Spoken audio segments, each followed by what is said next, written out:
In today's video, I'm going to be showing you guys how I shoot all of my POV shots for all the cars that I shoot in this video. So without further ado, let's get started.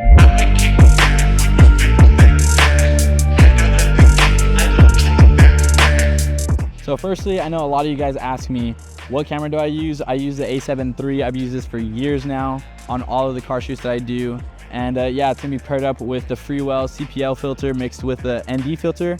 The 2-in-1, I love it so much. It is probably one of the best filters I've ever used. So I use this chest mount here that I just got off of like Amazon. It's not even like a legit GoPro setup, but you just put it on and then you get your GoPro and you put it in vertical mode. And then yeah, that's how I get all of my shots, and it's super sick. So for the setup, what I do is I throw on this chest mount just like so.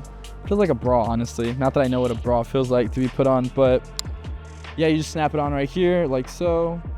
For the GoPro setup, I'm gonna be using the GoPro Hero 9 paired up with the media mod, and this is gonna allow me to get better audio when I sync up my lavalier mic that I currently am using to hook up to that camera. Looks like everything's ready to go, so let's get started on shooting these cars.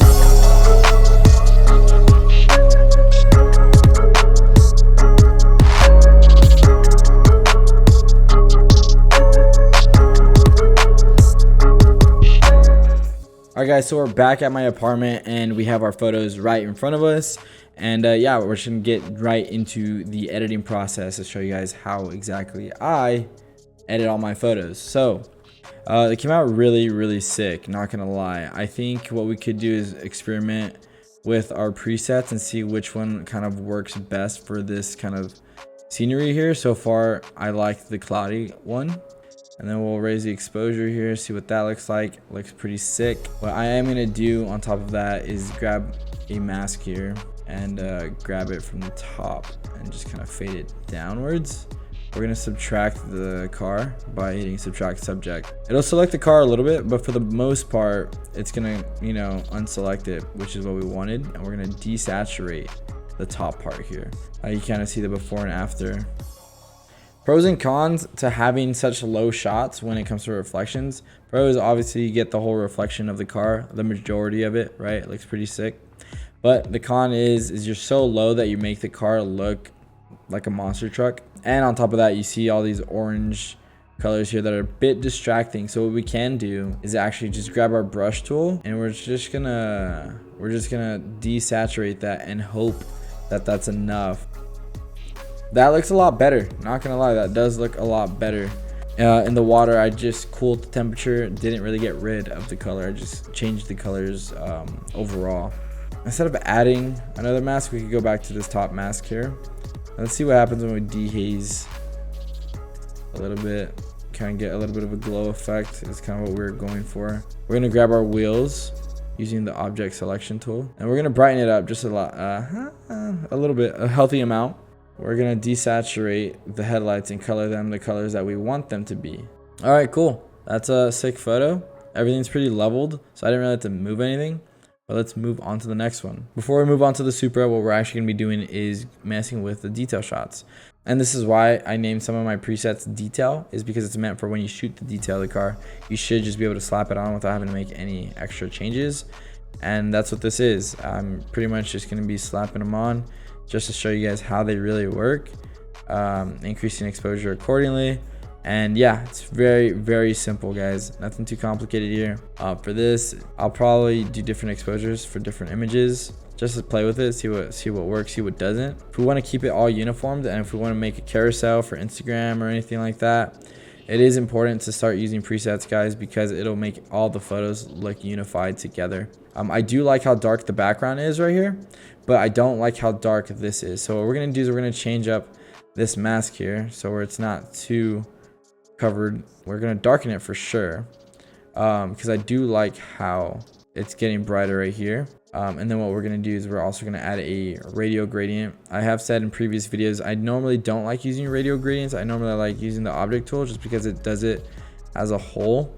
But because the lighting is pretty soft right here, I don't want it to be a harsh edit where it's like the harsh edges. I want it to be really soft. And I brightened the wheel, but it's still very soft. So it looks very nice. and even increase the saturation, just so that way the wheel stands out the most and you can really see a huge difference here. That looks really nice. And then we'll do one more right here, guys. So this is something I wanted to show you guys. So this is without the CPL filter, and then this next photo is with it, and you can kind of see a big difference. Be very, very mindful when you're using the CPL filter. A lot of times there's photographers that buy the CPL filter and just slap it on and don't realize it's not cutting the right reflection. In this case here, I want to show you guys on this 86 on the windshield or the front side of this car. I messed it up on purpose to show you guys. There's this huge reflection that's on the windshield and even on the front bumper here on the hood, versus this one here, which is a lot cleaner. You can actually see the car a little bit better on the front and even on the windshield. It cuts it, you can kind of even see through it as well. And then if you slap on the preset, it just fits in a lot nicer, versus this one here. If you put this preset on, you still see all that reflection and it's very distracting. All right, for the other Nick's car, we do have his Supra.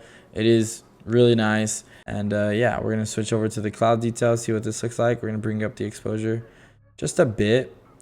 And you'll notice the exposure is brought up very high because I underexposed it. But if we bring up the highlights here, and then we lower the exposures, and there you go, that looks sick. I don't really have to do too much with these photos, guys. They're already pretty much fully edited. Only some selections that I'll actually have to do, like the wheels maybe, and even then I'll grab the object tool, select the wheel here. Normally bringing up the exposures, all you really have to do with these selections, guys. You don't want to do it too much. We're gonna half that, actually. We're gonna do 0.15, and then I am going to make sure that the photo is straight, and then we're gonna chop this up a bit. And I kind of left these parking lines to help get some leading lines, but overall this is the end of the photo. It's really nice, really clean.